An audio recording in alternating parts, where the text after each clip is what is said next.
Good afternoon. So today's video is going to be to review the elements of informational writing. Now, when you're creating an informational writing response, you are actually teaching or explaining a topic to your readers. Now, there are 5 elements to your informational writing. Your first is your introduction.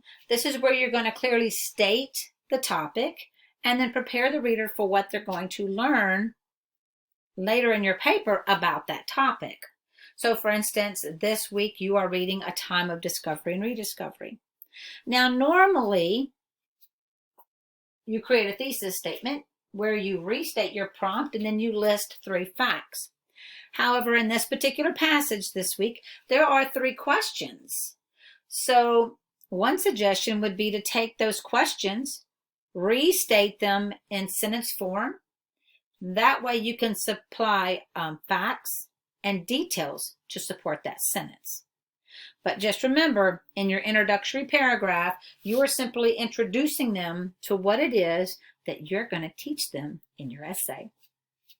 Now in your body, you're going to have your facts and details that are logically organized in paragraphs. So one way you can do that is to take each of those questions just as they are listed in the prompt. Remember, restate those questions in sentence form, and each one can be its own paragraph, followed by facts and details. But organize them based on how they are listed in the prompt. Make sure you have precise language and domain vocabulary that express ideas concisely and accurately. Well, what that means is you're going to use vocabulary from the passage. You have Renaissance, Italian. You have the plague, how it was spread. How did it affect the Italians' lives?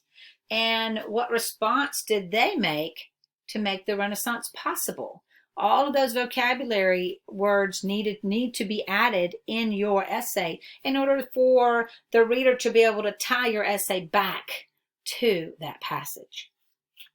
Also, use your linking words, phrases, and clauses to connect one idea to the next. Therefore, in addition, for example, for instance, however, etc.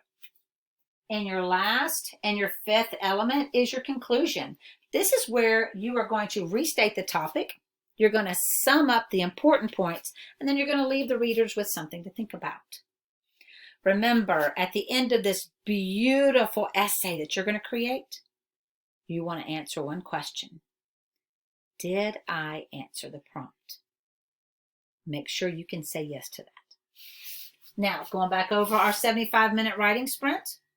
Number 1, you're going to decompose that prompt. All right, there's 3 questions in this particular writing prompt, so you need to take a little time to convert those questions into sentences. 5 minutes. You have to read that text twice. First time, read it through. Second time, start collecting those facts and details that you're going to use to create your paragraphs. Number 3, plan your writing.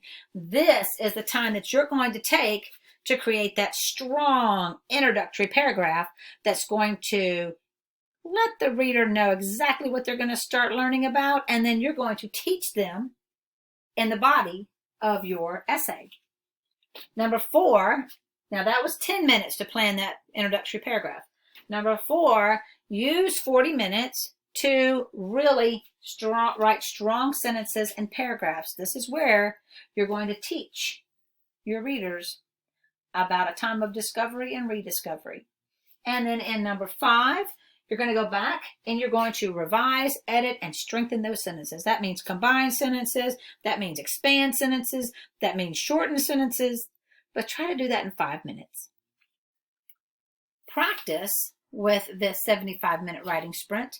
Help yourself to learn how to manage your time and know exactly when you need to move on to the next step, and be able to compensate when you need more time to read. No, you have shortened the amount of time that you need to complete your paper. So use this tool to help you keep yourself on track when you're writing the essay. Good luck. I know you can do this. Y'all are strong, smart, and very capable. Good luck.